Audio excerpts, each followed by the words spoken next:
La bonne longueur pour une ceinture, on en parle? Alors oui, ça a l'air bête, mais une ceinture trop longue ou trop courte, ça peut vous flinguer une tenue. Voici 3 règles d'or pour avoir toujours une ceinture impeccable. 1. Votre ceinture ne sert pas à serrer.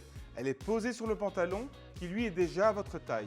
Votre ceinture va servir à ajuster un tout petit peu, 1 cm, 1 cm et demi, mais certainement pas de serrer votre pantalon. Sinon, c'est l'effet sac poubelle garanti, ça fait des plis partout et c'est une horreur. 2.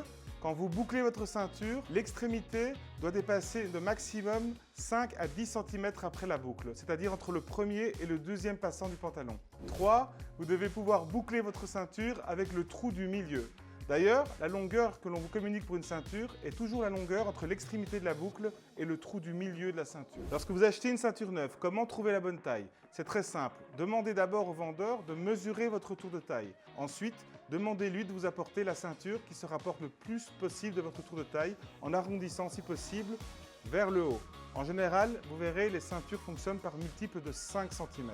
Vous l'essayez en la bouclant sur le trou du milieu. Si c'est vraiment trop grand et que le modèle en dessous est vraiment trop petit, alors demandez au vendeur de vous l'ajuster en défaisant la boucle et en coupant une partie. Si elle est trop petite et qu'il n'y a pas de plus grand modèle ajustable, alors vous oubliez, car on ne fait jamais un trou sur une ceinture neuve. Évidemment, si ensuite vous grossissez, là vous n'aurez pas le choix. Vous devrez soit acheter une ceinture neuve, soit en effet vous devrez passer par le trou dans la ceinture. Pour faire un trou correctement dans une ceinture, il y a quelques règles à respecter. Lorsqu'on fait un trou, on va veiller 1. À ne pas arracher le cuir, donc il est conseillé d'aller voir un cordonnier qui dispose du matériel adéquat pour faire le trou. 2. Il faut respecter l'espacement entre les divers trous.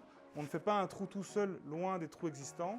Et 3. On va veiller à ce que la ceinture reste suffisamment longue une fois qu'elle aura été bouclée au nouveau trou. Likez, commentez, posez-moi vos questions, je vous réponds personnellement. Et sinon, passez à la boutique, je vous montre ça sur nos ceintures, autour d'un café évidemment.